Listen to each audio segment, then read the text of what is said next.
Estate की तैयारी कैसे करें, कहाँ से करें?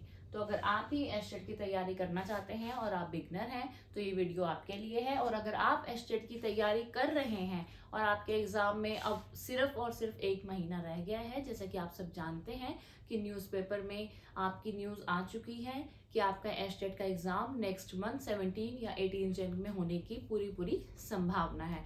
तो ये वीडियो भी आपके लिए है। इसमें हम डिस्कस करेंगे एस्टेट की बिल्कुल लास्ट मंथ की स्ट्रेटजी कि आपको अपने एग्जाम की तैयारी कैसे करनी है। और अगर आपने अपना एग्जाम नवंबर 2026 में अटेम्प्ट करना है तो भी ये वीडियो आपके लिए बहुत ज़्यादा इंपॉर्टेंट है। हम इसमें इन डिटेल बात करेंगे एस्टेट एग्जाम के एग्जाम पैटर्न के बारे में, स्ट्रेटजी, प्रिपरेशन, सब कुछ। चलिए वीडियो को शुरू करते हैं। इस वीडियो को लास्ट तक पूरा देखना, ये वीडियो आपके लिए बहुत ज़्यादा इंपॉर्टेंट है। Hi everyone, welcome to my YouTube channel Hindi का संग्रहालय। अगर आप इस चैनल पर फर्स्ट टाइम आए हैं तो इस चैनल को सब्सक्राइब कर लीजिए। इस चैनल पर आपको सीटेट और एस्टेट से रिलेटेड सारी ऑथेंटिक इन्फॉर्मेशन बिल्कुल फ्री में प्रोवाइड की जाती है और टीजीटी हिंदी और पीजीटी हिंदी की तैयारी भी करवाई जाती है। चलिए वीडियो को शुरू करते हैं। एस्टेट 2025 नेक्स्ट, अभी जो आपका नेक्स्ट मंथ में एग्जाम होना है वो 2025 का एग्जाम होना है, यानी कि 2025 का। 2024 का एग्जाम इस साल हुआ था, अभी 2025 का एग्जाम जो है वो लेट है, वो जनवरी 2026 में होगा। और एस्टेट 2026 आपका नेक्स्ट ईयर नवंबर में होगा। ठीक है। सबसे मेन चीज, एस्टेट एग्जाम में नेगेटिव मार्किंग नहीं होती। बच्चों का सबसे बड़ा मेन क्वेश्चन होता है ये कि क्या नेगेटिव मार्किंग है? नहीं है। कौन सा मोड है? ऑफलाइन मोड है। आपकी ओएमआर शीट आपको दी जाती है और ऑफलाइन ही पेपर होता है।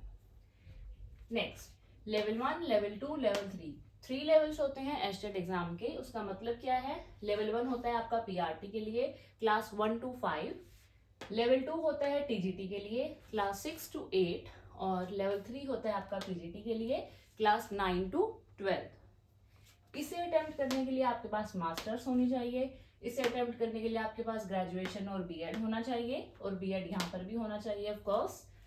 यहाँ पर बीएड वाले नहीं अटेम्प्ट कर सकते हैं, यहाँ पे डीएलएड, जेबीटी ये सारे आ जाते हैं। बीएड वालों को पीआरटी से बाहर कर दिया है और ये 1 to 5 के लिए होते हैं।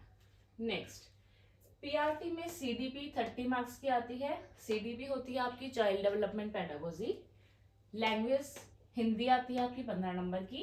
लैंग्वेज 2 इंग्लिश, ये भी आती है आपकी 15 नंबर की।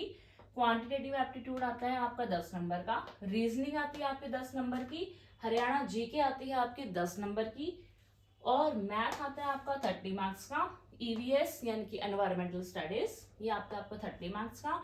और टोटल 150 मार्क्स का आपका पेपर आता है, चाहे वो लेवल 1 हो, लेवल 2 हो या फिर आपका लेवल 3 हो। ये था जी आपका पीआरटी का सिलेबस, एग्जाम पैटर्न। और ये है आपका टीजीटी का। सीडीपी आपकी सेम ही रहेगी, चाहे टीजीटी हो, पीजीटी हो या पीआरटी हो। 30 मार्क्स की। लैंग्वेज 1 जो कि हिंदी है, language 2 English 15 number, math 10 number, reasoning 10 number, Haryana G K 10 number. और आपका सब्जेक्ट, जिस सब्जेक्ट के आप टीचर हैं उस सब्जेक्ट, वहां से क्वेश्चन आपको 60 मार्क्स के आते हैं। 60 नंबर का आपका खुद का सब्जेक्ट होता है, जो कि बहुत ही ज्यादा अहम रोल निभाता है आपका एस्टेट एग्जाम क्लियर करवाने में। ठीक है जी। नेक्स्ट हम बात करते हैं पीजीटी की। Again CDP 30 marks, language 1 Hindi 15, English 15, math 10, reasoning 10, Haryana G K 10, और आपका सब्जेक्ट 60 मार्क्स। और इस तरह से आपके हो जाते हैं 150 marks, offline mode, no negative marking. अब हम बात करेंगे कि हमें तैयारी कैसे करनी है। सीडीपी आप देख रहे हैं कि तीनों ही लेवल में है और 30 मार्क्स की है। इसका मतलब हमें सीडीपी को थोड़ा इन डिटेल पढ़ना चाहिए। कैसे पढ़ें? देखो, हमने बीएड में सबने सीडीपी पढ़ी हुई है, लेकिन एस्टेट में लेवल थोड़ा सा हार्ड आता है एज कम्पेयर टू सीटेट। आप इसके लिए क्या कर सकते हैं? सेल्फ स्टडी कर सकते हैं, बुक्स से पढ़ सकते हैं। यूट्यूब से पढ़ना चाहते हैं तो फ्री क्लासेस कुछ यूट्यूब चैनल्स आपको देते हैं सीडीपी की। मैंने तो वहीं से पढ़ाई की थी, मैंने कोई भी कोर्स नहीं लिया था, तो मैं बिल्कुल नहीं कह रही हूँ कि आप कोई कोर्स लीजिए और वहीं से पढ़िए। हिमांशु सिंह मैम भी फ्री में तैयारी करवाते हैं सीडीपी की। आप वहाँ से CDP देख सकते हैं। टीचिंग गोल्स एक चैनल है, आप वहाँ से CDP पढ़ सकते हैं। EN लर्नर्स भी एक चैनल है, आप वहाँ से भी फ्री में CDP पढ़ सकते हैं। उनकी वीडियोस देखिए, चैप्टर वाइज, टॉपिक वाइज, और फिर उसके अपने सेल्फ नोट्स बनाइए, वन लाइनर, जिस लैंग्वेज में जैसे भी आपको समझ में आए, याद रहे, उस ट्रिक्स के साथ उसे फॉलो करते हुए बनाएं। क्योंकि लास्ट के जो आपका 15 डेज रह जाते हैं, उस टाइम पर आपको वो रिवीजन, वो वन लाइनर जो नोट्स है ना, वही आपका एग्जाम क्लियर करवाएंगे, यूट्यूब वीडियोस नहीं करवाएंगी। आपने जो अपने वन लाइनर नोट्स बनाए होंगे और जो स्टूडेंट्स वो बनाते हैं, उन्हीं का एग्जाम क्लियर होता है। तो आप इस चीज का ध्यान रखेंगे। आप CDP को बिल्कुल इन डिटेल अपना सिलेबस निकालेंगे और क्या करेंगे, फिर टॉपिक वाइज कि आज ये टॉपिक पढ़ना है, वो सर्च किया, एक ही यूट्यूब चैनल को आप फॉलो करेंगे। ऐसा नहीं आज इस पे और कल उस पे, नहीं, कोई भी एक, वहाँ उसको डेली देखिए, टॉपिक डालिए। फ्री वाला CDP जो है वो, अगर आप इंग्लिश मीडियम है, आप टीचिंग गोल्स को फॉलो कर सकते हैं, और अगर आप हिंदी मीडियम स्टूडेंट हैं तो आप SC टीचर एकेडमी एक चैनल है, वहाँ पे जा सकते हैं। वहाँ पर आपको हिंदी में भी मिल जाएगी CDP, यस। उसके बाद सबसे मेन चीज आपने जो करनी है, एस्टेट की तैयारी करने से, स्टार्ट करने से पहले प्रीवियस ईयर अटेम्प्ट करिए एक। आपको ये पता लगेगा उससे कि आपको आता कितना है, लेवल पता लग जाएगा, और ये पता लग जाएगा कि आपको कितना आता है और अभी आपने और कितना सीखना है। कौन सा सेक्शन जो है वो आपका बिल्कुल वीक है और कौन सा सेक्शन जो है वो आपका स्ट्रांग है। दोनों चीजें हमें पता होनी चाहिए किसी भी एग्जाम को क्लियर करने से पहले। चलिए जी, प्रीवियस ईयर क्वेश्चन अटेम्प्ट करिए, उसके बाद अपना सिलेबस निकालिए। सेकंड, आप सिलेबस को डाउनलोड करिए, उसको लिखिए, प्रॉपर इन डिटेल लिखिए और अपने सामने कहीं रखिए, और डेली उस सिलेबस को देखिए कि मेरा अब कितना काम और रहता है, मुझे कितने दिनों में, एक अपना टाइम टेबल सेट करें कि 1 महीने में, 2 महीने में मुझे कैसे इस सिलेबस को खत्म करना है। बस अपना डेली का टाइम सेट करो कि 1 घंटा या 2 घंटा मुझे कितना पढ़ना है। आपका सबका लेवल अलग अलग हो सकता है पढ़ने का। मैं 2 घंटा पढ़ती थी, मुझे लगता है मैं 2 घंटे पढ़ लूंगी एक दिन में तो सफिशिएंट है बस। CDP का हमारा हो गया। इसी तरह से लैंग्वेज 1 हिंदी, ये भी देखो तीनों लेवल में आपके पास आएगी। हिंदी आपकी 15 नंबर की आती है। इसके अंदर हिंदी ग्रामर आती है, जो कि आपकी वर्णमाला, भाषा लिपि, संधि, समास, इन सब से रिलेटेड, मुहावरे, लोकोक्तियां, शब्द विचार, ये सब चीजें होती हैं जो कि मैं अपने चैनल पर करवाती हूँ। आप वहां से भी देख सकते हैं। बाकी आप और कहीं से पढ़ना चाहें तो वो भी आपकी मर्जी है। मैं बिल्कुल इजी से इजी वे में करवाती हूँ कि, और बहुत ही कम टाइम में, ज्यादा लंबी मेरी वीडियोस कभी होती भी नहीं है। सेम विद इंग्लिश, इंग्लिश में आपकी इंग्लिश ग्रामर आती है और पैसेज भी आते हैं। और उसके बाद ये तो आप देखो, मुझे लगता है कि नॉर्मली आप एक दिन भी ग्रामर के रूल्स को फॉलो कर लोगे ना इंग्लिश के, अगर आपको थोड़ी बहुत, देखो ग्रेजुएशन में हमने इतनी इंग्लिश तो पढ़ी हुई है +2 में, ग्रेजुएशन में, कि हम कर सकते हैं। और ये 15 नंबर की आती है। 5 नंबर का हमारा पैसेज आ जाता है, 10 नंबर की हमारी ग्रामर आती है।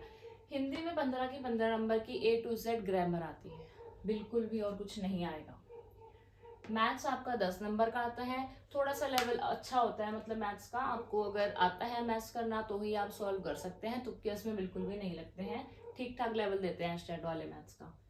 रीजनिंग बिल्कुल आप प्रैक्टिस करिए, डेली रीजनिंग के क्वेश्चन सॉल्व करिए। इसका सिर्फ एक यही तरीका है निकालने का, कोई नहीं सिखा सकता आपको रीजनिंग। डेली रीजनिंग को सॉल्व करिए, लॉजिक सीखिए कि इस क्वेश्चन में ये लॉजिक लगा, इसमें ये लगा, और जितनी आप प्रैक्टिस करेंगे रीजनिंग आपकी उतनी ज्यादा अच्छी हो जाएगी। हरियाणा जीके, हरियाणा जीके के लिए क्या किया जाए, देखो हरियाणा जीके एक ऐसा सब्जेक्ट है, एक ऐसा टॉपिक हो गया कि इसका कोई अंत नहीं है ना, कहीं से भी कुछ भी आ सकता है और आप इसे इग्नोर नहीं कर सकते हैं। अगर आप सोचेंगे कि 10 मार्क्स के और हम छोड़ दें, आप कट ऑफ से बाहर जाएंगे, आप क्वालिफाई नहीं कर पाएंगे। एस्टेट एग्जाम को क्वालिफाई करने के लिए 90 मार्क्स लाना कंपलसरी है। 150 में से 90 आप लेकर आएंगे तो ही आप एग्जाम को क्वालिफाई कर पाएंगे। तो इसको आप जो है वो बिल्कुल भी इग्नोर नहीं कर सकते हैं। ये नैया पार करवाने वाला एरिया है, जिसके 10 में से 5 भी यहाँ पे स्कोर हो रहा है वो भी ठीक है। तो इसके लिए आप क्या करें, मैंने तो सिर्फ एक ही अरिहंत की बुक पढ़ी थी हरियाणा जीके की, मैं आपको वही बता सकती हूँ। और मैंने हरियाणा जीके कहीं से नहीं पढ़ी थी, सिर्फ और सिर्फ अरिहंत पब्लिकेशंस की एक बुक थी हरियाणा जीके के लिए, मैंने वो पढ़ी थी और मैंने कुछ भी नहीं पढ़ा था। नेक्स्ट, योर सब्जेक्ट, मेरा सब्जेक्ट हिंदी था तो मैंने अपना हिंदी का पढ़ा। आप जिस भी सब्जेक्ट के हैं आप उस सब्जेक्ट की तैयारी जहाँ से आप चाहें वैसे कर सकते हैं। मैंने सेल्फ स्टडी की थी, खुद से मैंने पढ़ाई करी थी अपने सब्जेक्ट के लिए। नेक्स्ट हम बात करते हैं पीजीटी की। सेम सीडीपी है, इसमें हिंदी इंग्लिश हम बात कर चुके हैं, मैथ्स की कर चुके हैं, रीजनिंग की कर चुके हैं, रणजी की भी कर चुके हैं और आपका खुद का सब्जेक्ट। टीजीटी और पीजीटी में डिफरेंस क्या है कि यहाँ पर जो आपके क्वेश्चंस का लेवल है ना वो ग्रेजुएशन तक का रहता है, और पीजीटी में जो क्वेश्चंस का लेवल है ना वो पोस्ट ग्रेजुएशन तक का रहता है। मतलब कि आप मास्टर्स लेवल तक से भी थोड़ा अप क्वेश्चन ही आएंगे, इन डिटेल बिल्कुल डेप्थ में क्वेश्चन पूछे जाते हैं आपसे पीजीटी में। अब आपने तैयारी कैसे करनी है, आपका 1 महीना रह गया है, आप ये सोचिए। नोट्स बनाए हुए हैं आपने, उनको रिवाइज करें, डेली रिवाइज करें, प्रीवियस ईयर क्वेश्चंस निकालें और उनको डेली प्रॉपर टाइम के साथ अटेम्प्ट करें। ऐसे नहीं कि हाँ, और अपनी पूरी ऑनेस्टी के साथ कि आता है तो करो, नहीं आता है तो फिर उसको जो आपको समझ में आ रहा है वो लगाओ, देन बाद में चेक करो, गलत हुआ है तो गलत ही मानो उसको। आप देखो कि 90 के आप कितनी पास हो। अगर आप प्रीवियस ईयर क्वेश्चंस को डेली अटेम्प्ट करेंगे और आप देखेंगे कि 90 क्रॉस होने लग गया है आपके, देन आप ये फील कर सकते हैं कि आपका स्टेट एग्जाम जो है वो क्लियर हो जाएगा। दूसरी चीज़, आपने जब डिटेल में सिलेबस डाउनलोड कर लिया, ये उनके लिए है जिन्होंने तैयारी अभी स्टार्ट कर ली। आप क्या करेंगे, आप उनको टॉपिक वाइज अपने रजिस्टर डायरी जहाँ भी आप नोट्स बनाने वाले हैं वहाँ पर लिखेंगे कि आज मुझे ये टॉपिक करना है, और करना ही है। एक टाइम टेबल बना लीजिए कि मुझे ये फॉलो करना है। अगर आज का वो मिस हो गया तो कल को वो उसको वापस वहाँ जोड़िए, कल का भी करना है और आज का भी करना है। मिस नहीं करना आपने अपना टाइम टेबल को। अब एस्टेट एग्जाम ऐसे ही निकलेगा और इसका कोई जरिया नहीं है, आपको कंटिन्यू पढ़ना पड़ेगा, आपको नोट्स बनाने पड़ेंगे, आपको उनको रिवाइज करना पड़ेगा। लास्ट जो 15 मिनट्स, लास्ट जो 15 डेज होते हैं सॉरी, उसके लिए भी आपको जो है वो बहुत ज़्यादा डेडिकेशन दिखानी होगी। उस टाइम पे हम लो फील करते हैं, डरते भी हैं, प्रेशर भी आता है थोड़ा सा। और अगर किसी भी कारणवश जिनका एग्ज़ाम क्लियर नहीं होता है, वो 2 बार दे चुके हैं, 3 बार दे चुके हैं, ऐसे बहुत से लोग हैं, उनके लिए मैं एक बात कहना चाहूँगी। अभी तक मैंने जो भी कुछ बताया, सिलेबस डाउनलोड करो, प्रीवियस ईयर अटेम्प्ट करो और नोट्स बनाओ और उनको रिवाइज करो। क्या इन चारों में से कोई ऐसा काम है जो आपने नहीं किया था? रीज़न यही होगा, इसीलिए क्लियर नहीं हो रहा है।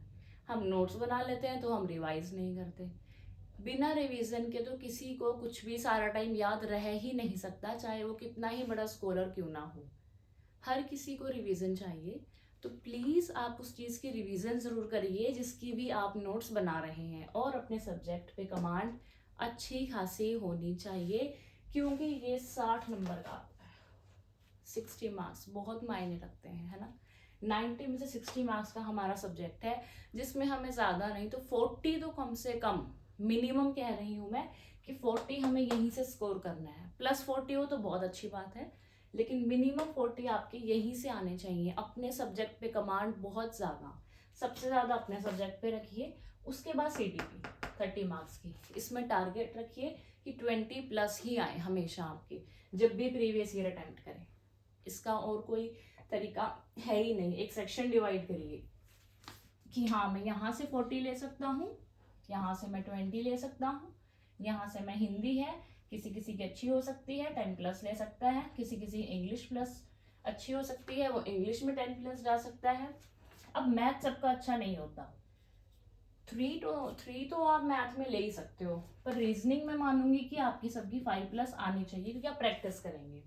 हरियाणा जीके में भी ऐसे ही आप 5 प्लस लेके चलिए, आपको लेने होंगे। अब आप टोटल करके देखो इसका, 40 70 80 90 90 प्लस हो गया आपका, देखो क्वालिफाई एग्जाम। स्ट्रेटजी बनाइए कि हम क्या कर सकते हैं। मैथ वीक है, मैथ छोड़ दो, उस पर इतना दिमाग खराब करो ही मत, मेन टॉपिक करो। हर किसी को मैथ में से इतना तो जरूर आता होता है, नंबर सिस्टम आता होता है ना, टाइम एंड वर्क आता होता है, स्पीड एंड डिस्टेंस आता होता है, रेशियो प्रोपोर्शन आता होता है। नॉर्मल क्वेश्चंस करिए, 2-3 क्वेश्चन तो मैथ्स में से ऐसे आते हैं जो हर कोई सॉल्व कर सकता है, तो उस पर टाइम मत वेस्ट करिए। अगर मैथ्स आपको नहीं आता है तो छोड़ दो उसको। सेम मैं अगेन कह रही हूँ, अपने सब्जेक्ट पे थोड़ा ज़्यादा ध्यान दो। उसके बाद CDP हरियाणा जीके, देन क्योंकि हरियाणा जीके से 10 नंबर का क्वेश्चन पेपर आना है आपका, आप उसमें से 5+ स्कोर करने की कोशिश करो। हिंदी को आप इग्नोर मत करो कि हाँ हम कर लेंगे, नहीं, इतने क्लोज ऑप्शंस आए होते हैं कि जिनका सब्जेक्ट हिंदी होता है उनके भी गलत होते हैं वहाँ पे क्वेश्चंस। हम लोग भी कंफ्यूज हुए थे अपने टाइम पर कि इतने क्लोज ऑप्शंस हैं। तो हिंदी आप तभी कर सकते हैं अगर आप हिंदी को इन डिटेल पढ़ेंगे, ग्रामर की आपको नॉलेज होगी, आपको रूल्स जो हैं वो लर्न होंगे। वो कैसे लर्न होंगे? आप डेली वीडियोस देखिए, चैप्टर वाइज नोट्स बनाइए और उनको रिवाइज करिए, और कोई ऑप्शन नहीं है। तो ये था in detail exam pattern of estate exam. मैंने सारा आपको क्लियर कर दिया है। फिर भी मैं कुछ भूल गई हूँ और आपकी क्वायरी है तो आप मुझसे पूछ सकते हैं। मैं विदिन 24 आवर डेफिनेटली आपके क्वेश्चन का आंसर जरूर दूंगी। चलिए मिलते हैं नेक्स्ट वीडियो में। आज की वीडियो में बस इतना ही। Thank you, good luck for exam and preparation. Thank you.